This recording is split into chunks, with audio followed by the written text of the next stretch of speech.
केंद्रीय कर्मचारियों को 34% मिलता है, बाकी कर्मचारियों को तकरीबन ये 22% जाता है।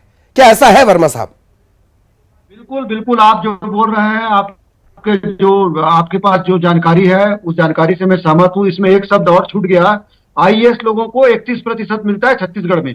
आईएएस को 31%, इलेक्ट्रिसिटी बोर्ड में 34%। ये सब जो है ना सभी जगह। इवन तो मैं बता दूं आपको, पूरे भारतवर्ष में सबसे कम महंगाई भत्ता यदि मिल रहा है वो तो छत्तीसगढ़ राज्य को।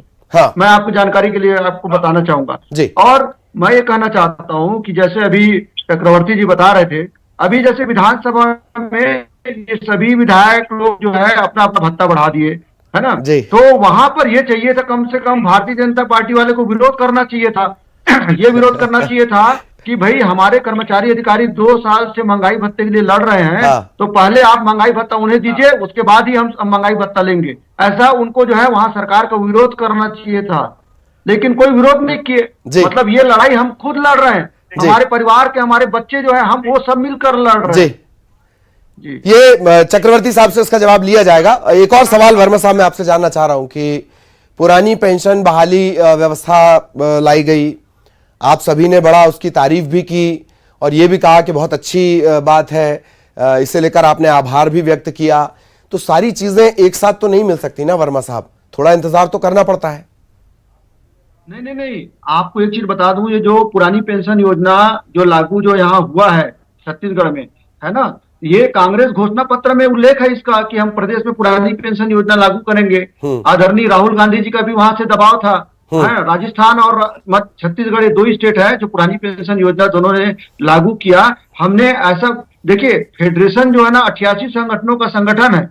यदि सरकार कोई अच्छा काम करती है तो हम उनका अभिनंदन करते हैं, मुख्यमंत्री जी का। तो हमने जो है मुख्यमंत्री जी ने अच्छा काम किया, उनका सम्मान किए। लेकिन महंगाई भत्ता जो है हर कर्मचारी से जुड़ा हुआ मुद्दा है, हर अधिकारी से जुड़ा हुआ मुद्दा है।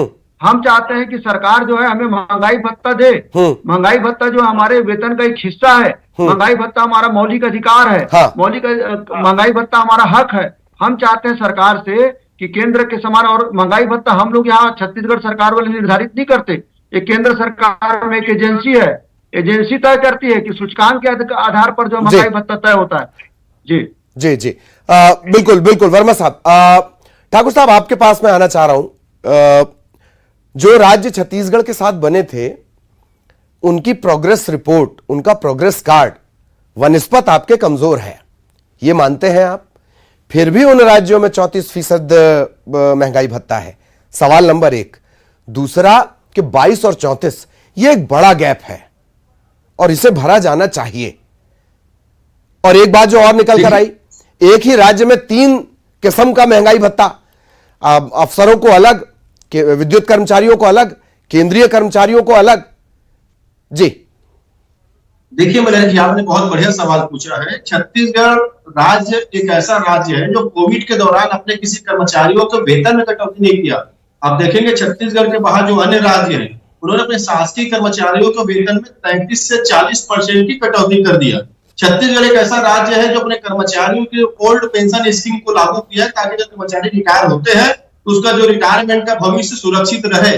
ऐसा किसी और राज्य में नहीं हुआ है। छत्तीसगढ़ वो राज्य है जिन्होंने अपने कर्मचारियों के लिए सप्ताह में 5 दिन की ड्यूटी कार्यक्रम शुरुआत की, 2 दिन का अवकाश किया है। ये दूसरे राज्य में नहीं हो रहा है। मैंने कहा ना, हमारी सरकार कर्मचारियों के प्रति पूरी तरीके से संवेदनशील है, सहानुभूतिपूर्वक उस पर विचार कर रही है। उन्होंने पहले भी कहा जब आंदोलन में थे तब, और आज ही मुख्यमंत्री माननीय भूपेश बघेल जी कह रहे हैं कि हम कर्मचारियों के साथ चर्चा के लिए तैयार है। कर्मचारी आए, और हमने कभी नहीं कहा कि कर्मचारियों को हमारी सरकार डीए नहीं देना चाहती। कभी किसी हमारे मंत्री ने, किसी हमारे अधिकारी ने नहीं कहा है।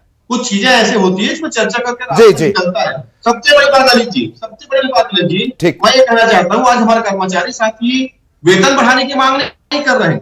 हमारे कर्मचारी साथी किसी प्रकार की सुविधा की मांग नहीं कर रहे। वो क्या कर रहे हैं कि देश में महंगाई बढ़ा हुआ है तो महंगाई भत्ता बढ़नी चाहिए, और हम तो पहले दिन से कर रहे हैं। निश्चित तौर पर कर्मचारियों की मांग जायज है। अगर महंगाई बढ़े तो देश के नरेंद्र मोदी सरकार जिम्मेदार है। महंगाई नहीं, आप बहुत खूबसूरती से रायपुर का मसला दिल्ली की तरफ ले जा रहे हैं। मैं रोक रहा हूं आपको। राजीव चक्रवर्ती साहब, एक बार फिर वही सवाल आ गया कि साहब आपने विरोध क्यों नहीं किया तनख्वाह बढ़ाने का, अपनी तनख्वाह बढ़ाने का। बहुत शॉर्ट में इसका जवाब, हालांकि ये सवाल मैं आपसे पहले भी पूछ चुका हूं, बहुत शॉर्ट में इसका जवाब। दूसरा क्या ये बात सही नहीं है देखिए कि श्रम कानूनों को बहुत करीने से केंद्र ने श्रमिकों के अधिकारों को कमजोर किया है? मैं नए श्रम कानून की बात कर रहा हूं। वर्किंग आवर्स बढ़ाना, ज्यादा अख्तियार जो है वो मालिकान को देना, क्या ये बात सही नहीं है? आपने श्रम कानून का जिक्र किया, इसलिए मेरा ये सवाल। चक्रवर्ती साहब, बहुत शॉर्ट में प्लीज। देखिए, जो आप श्रम कानून की बात कर रहे हैं, निश्चित रूप से उसकी पुनर्रचना हुई है। जब जो 1857 में जब औद्योगिक क्रांति हुई थी और जब 8 घंटे की लड़ाई को लेके शिकागो में बहुत बड़ा एक लड़ाई की गई थी, तो उसके बाद जो श्रम कानून बदले गए और आज के हालात में जो मानवीय मूल्यों में जो वृद्धि हुई है, उसके बाद अपने आप जो ग्रीवांसेस हुए हैं वो ये हुआ कि जो जितना काम करेगा उसको उतने हाई पैकेज में रखा जाएगा। तो श्रम कानून अप्रासंगिक हो गए थे, जिसके ऊपर बड़े बड़े औद्योगिक घराने बंद हो रहे थे। सीएट जैसी कंपनियां या फिएट जैसी कंपनियां देखेंगे जो दादागिरी से, श्रमिक संगठनों के दादागिरी से यूनिटें बंद हो रही थी। तो उसकी वजह से श्रम कानून की पुनर्व्याख्या की गई और श्रम कानून नए प्रकार से बनाए गए। मैं आप दोनों को रोक रहा हूं। वर्मा साहब, मैं आपके पास आ नहीं पाया, आप थोड़ा देरी से भी जुड़े, पर जितना आपने बातें रखी दमदारी से, बहुत अच्छी बात है। और सुलह के जरिए रास्ता निकले, 1200 करोड़ का जो नुकसान हुआ उसकी जिम्मेदारी पता चले, 12,000 फाइलें अटक गई हैं, वो कम से कम चलने लगे। उसमें ऐसे लोगों की फाइल है जो रोज कुआं खोदते हैं, रोज पानी पीते हैं। बहुत बहुत शुक्रिया आप सभी का। वक्त हमारे पास कम था, अच्छी चर्चा हुई, तो सुलह की तरफ अब ये रास्ता जा रहा है। अब एक और अहम मुद्दे की बात करेंगे। महिला सशक्तिकरण, सुरक्षा और उत्पीड़न के खिलाफ लड़ाई में अपना सहयोग देने आज सैकड़ों लोगों ने दिल्ली पुलिस के साथ साझेदारी में न्यूज 18 नेटवर्क और ट्रू कॉलर द्वारा आयोजित #It'sNotOK, ये एक रन का नाम है दरअसल, इस रन में हिस्सा लिया। इस रन की कुछ हाइलाइट्स आपको दिखाते हैं।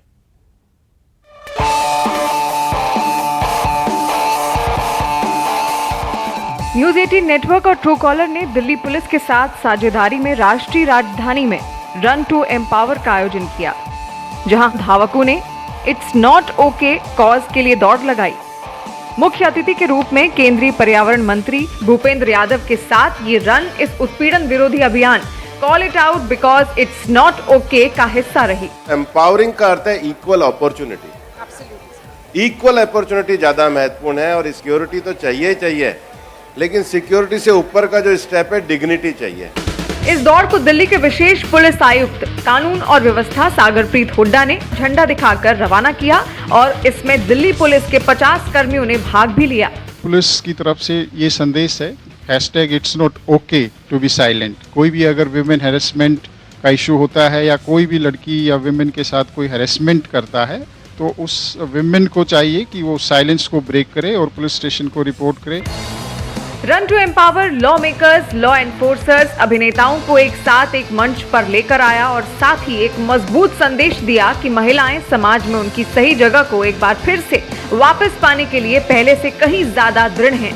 हम में से हर महिला लगभग ने ऐसा फेस किया होगा, some kind of harassment, be it physical harassment या ऑन द फोन। तो ये हमारी आदत है कि हम चुपचाप सह लेते हैं, but it's not okay. You have to call out people who harass us and this is a beautiful campaign. ये बहुत ही बढ़िया कैंपेन है।